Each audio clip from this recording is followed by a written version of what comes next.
අයිබෝවන්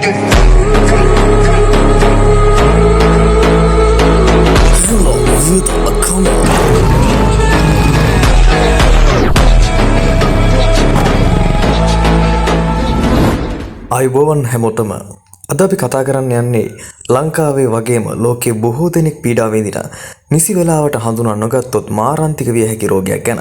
ඒ තමයි සිරෝසිස්. අක්මාව කියන්නේ අපේ සිරුරේ තියෙන රසායනාගාරයයි. මේ රසායනාගාරය අකල් මරණය වුණොත් මොකද වෙන්නේ?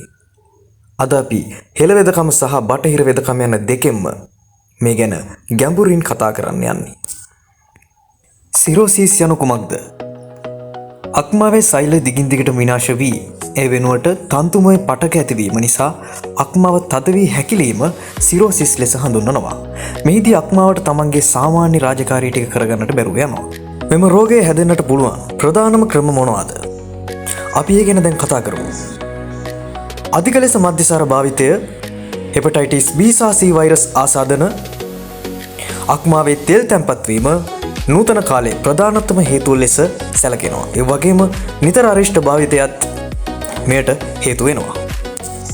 රෝග ලක්ෂණ හඳුනා ගැනීමේදී මුල් අවදියේදී ලක්ෂණ මතු නොවන්නට පුළුවන්.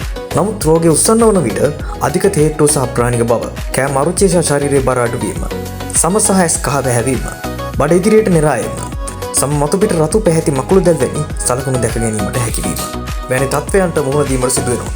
බටහිර වෙදකම සහ විසඳුම් ගැන මුලින්ම අපි කතා කරොත් බටහිර වෛද්‍ය විද්‍යාවේදී මූලිකව කරන්නේ රෝගේ තවත් නරකතට පත්වීම වැළැක්වීමයි. රෝගය විනිශ්චය කරනවා රුධිර පරීක්ෂණ වැනි පරීක්ෂණ මගින්. එවැගේම රෝගය තහවුරු කරගන්නවා ප්‍රතිකාර වෛරස් ආසාදන නැත්නම් ඒවා සඳහා ප්‍රතිවෛරස් ඖෂධ ලබා දෙනවා. බඩේ වතුරු පිරීම පාලනයට ඖෂධ ලබා දෙනවා. අවසාන විසඳුම ලෙස අක්මාව බද්ධ කිරීම සිදු කරනවා. එවැගේම දේශීය වෙදකම ගැන සඳහන් කරනකොට අපේ හෙළ වෙදකමේ අක්මාවාසිත රෝග සඳහා ඉතා බලවත් ඖෂධ පවතිනවා. අක්මාව නැවත යථා තත්ත්වයට පත් කිරීම සඳහා අවශ්‍ය කරන ශක්තිය ලබා දීමට මෙහිදී උත්සාහ කරනවා.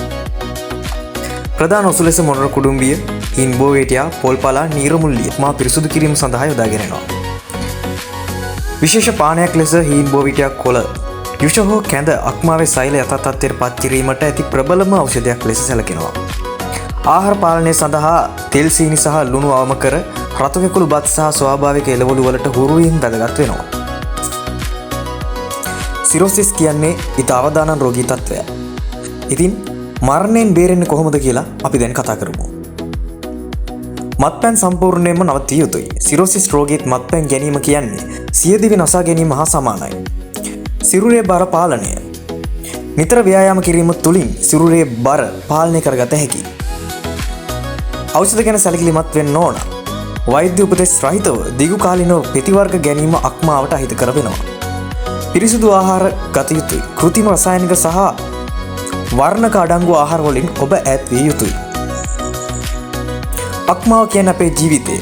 මේ රෝගයේ මුල් අවධියේදී හඳුනාගත්තේ නැත්නම් ජීවන රටාව සහ ප්‍රතිකාර මගින් සාර්ථකව පාලනය කර ගැනීමට නොහැකි වෙනවා. ඔබගේ අවධානය අනිවාර්යයෙන්ම මේ රෝගය සඳහා නිසකව යෙදිය යුතුයි. සිරෝසිස් රෝගියෙකුගේ ප්‍රධාන රෝගී තත්ත්වයන් ගැන අපි දැන් විස්තරාත්මකව කතා කරමු. බඩේ වතුර පිරීම. අක්මාව අකල් මරණය වීම නිසා රුධිරයේ ඇති ඇල්බුමින් ප්‍රෝටෝනය අඩු වෙනවා. මෙහි ප්‍රතිඵලයක් ලෙස උදර කුහරය තුළ විශාල වශයෙන් දියර පිරි බඩ ඉදිරියට නිරායනවා. මේ රෝගියාට දැඩි අපහසුතාවයක් සහ හුස්ම ගැනීමේ අපහසුතාවයක් ඇති කරනවා. සම සහ ඇස් කහවීම. අක්මාව මගේ රුධිරයේ ඇති බිලිරුබින් පදාර්ථයේ නිසි ලෙස ඉවත් නොකිරීම නිසා ශරීරයේ පුරා එය පැතිර යනවා. එවිට ඇස්වලට සුදු ඉංගිරියාව සහ සම තද කහ පැහැයක් ගන්නවා. මුත්‍රා පවා තද තේ පැහැයකට හැරෙනවා. රුධිර වමනය ඇතිවීම. අක්මාව තදවීම නිසා ඒ හරහා ගමන් කරන රුධිර වාහිනී වල පීඩනය වැඩි වෙනවා. මෙහිදී අන්නසොට්‍රයේ ඇති සිහින් නහර පිපිරි රෝගියාට රතු පැහැයෙන් රුධිරය වමනය විය හැක. මෙය හදිසි මරණයක් පවා ඇතිවිය හැකි අවස්ථාවක්. මොළයට බලපෑම් ඇතිවීම. ශරීරයේ ඇති විෂ පෙරීමට අක්මාවට නොහැකි වූ විට එම විෂ රුධිරය හරහා මොළයට කිලිම ගමන් කරයි. එවිට රෝගියාට සිහිමද ගතිය, කතා කරන දේ පැටලවීම, අත් වෙවිලීම, දැඩි නිදිමතගත හෝ සිහි මුර්ජා වීම ඇතිවිය හැක. ශරීරයේ ඉදිමීම. විශේෂයෙන්ම පාද සහ වල්ලුකර ප්‍රදේශය වතුර පිරීම නිසා ඉදිවීමට ලක් වෙනවා. ඇඟිල්ලෙන් නෙබූ විට වලක් මතුවන ස්වභාවයක් මෙහිදී දැක්කන්නට පුළුවන්. ලේ ගැලීමේ ප්‍රවණතාවය වැඩි වීම. රුධිරය කැටි ගැටීමට අවශ්‍ය වන සාධක නිපද වෙන්නේ අක්මාව විසින්. සිරෝසිස් තත්ත්වයේදී මේවා නිපදවීමට අඩුවන නිසා සුළු තුවාලයකදී පවා ලේ ගැලීම නතර නොවීම හෝ සමට යටින් නිල් පැහැති ලේ ගැලීමක් සිදු වෙනවා. අධික කැසීම ශරීරයේ පීත තැන්පත් වීම නිසා සම මතු පිට දරාගත නොහැකි කැසීමක් ඇති වෙනවා. මෙවැනි තත්ත්වයන් වලදී රෝගියාට දැනෙන්නේ අධික වේදනාවක්. ඉතින් මේ වේදනාව නසන්නේ කොහොමද කියලා අපි දැන් කියලා දෙන්නම්. සිරෝසිස් රෝගියෙකුගේ වේදනාව සමනය කිරීම සඳහා අනුගමනය කළ හැකි ක්‍රම. බටහිර වෛද්‍ය විද්‍යාවට අනුව පැරසිටමෝල් භාවිත කිරීම. අක්මාවට හානි වුවහොත් වෛද්‍යවරුන් විසින් ඉතා සීමිත මාත්‍රාවකින් දිනකට ග්‍රෑම් 2කට වඩා අඩු ප්‍රමාණයක් පැරසිටමෝල් නිර්දේශ කළ හැකි. නමුත් මෙය නියමිත වෛද්‍ය උපදෙස් මත පමණක් ගත යුතුයි. වකුගඩුවට හානි කරන ඖෂධ වලින් ඔබ වැළකී යුතුයි. වතුර පිරීම පාලනය කිරීම. බඩේ සහ කකුල්වල ඇතිවන වේදනාවට ප්‍රධානම හේතුව තමයි වතුර පිරීම. ඒ සඳහා වෛද්‍යවරයා විසින් ලබා දෙන මුත්‍රා පිටවන ඖෂධ නිවැරදිව භාවිත කිරීම මගින් වේදනාව අඩු වෙනවා. හෙළ වෙදකම සහ ස්වාභාවික පිළියම් ගැන අපි දැන් කතා කරමු. දේශීය වෙදකමේදී ශරීරයේ වාතය සමනය කරන්නට සහ අක්මා පිරිසිදු කරන්නට ප්‍රතිකාර යොදා ගන්නවා. හිම්බෝයිට සහ මොණර කුඩුම්බිය මේවා ඖෂධීය පානයක් ලෙස ගැනීමෙන් අක්මාව ඉදීමම අඩු වෙනවා. කාලයත් සමග ඇතිවන වේදනාව සමනය වෙනවා. බාහිර ආලේපන මගින් බඩේ හෝ කකුල්වල ඇතිවන අපහසුතාවට විශර්දීය වැනි දේශීය තෙල් වර්ග මුදුලේ සාල්නය කිරීම සුදුසු වෙනවා. පෝෂණීය කැඳ, නීරුමුල්ලී සහ පොල් පළා තැඹූ වතුර හෝ කැඳ පානය කිරීමෙන් මුත්‍රා හොඳින් පිට වී ශරීරයේ බර සහ ඉදිම අඩු වෙනවා. සිරෝසිස් රෝගී තත්ත්වයකදී ඔබ අසා තියෙනවා ඇති කකුල් ලුණු වලින් ස්පර්ශ කිරීම මගින් වේදනාව සමනය කරන්න පුළුවන් කියලා. අපි ඒ ගැන පොඩ්ඩක් කතා කරමු. සිරෝසිස් රෝගියෙකුගේ කකුල් ඉදීම ඇති විට ලුණු වතුරෙන් තැවීම හෝ ලුණු කකුල් වල ගෑම සම්බන්ධයෙන් සමාජයේ විවිධ මත තිබුණත් මෙහි විද්‍යාත්මක පැත්ත සහ දේශීය වෙදකමේ මතය හොඳින් තේරුම් ගත යුතුයි. සිරෝසිස් රෝගියෙකුට මේ බලපාන්නේ මෙන්න මෙහෙමයි. ජලය ඇද ගැනීමේ ගුණය. විද්‍යාත්මක බැලුවොත් සාන්ද්‍රණයේ වැඩි ලුණු වතුරයකට ශරීරයේ පටක තුල ඇති අමතර ජලය මදක් ඇද ගැනීමේ හැකියාවක් තිබෙනවා. මේ නිසා සමහර විට ඉදීමීම හා ඒ ආශ්‍රිත තද ගතිය මදක් අඩුවන බවත් රෝගියාට දැනෙන්නට පුළුවන්. හෙළ වෙදකමේ සහ ස්වභාවික ප්‍රතිකාරවල භාවිතය.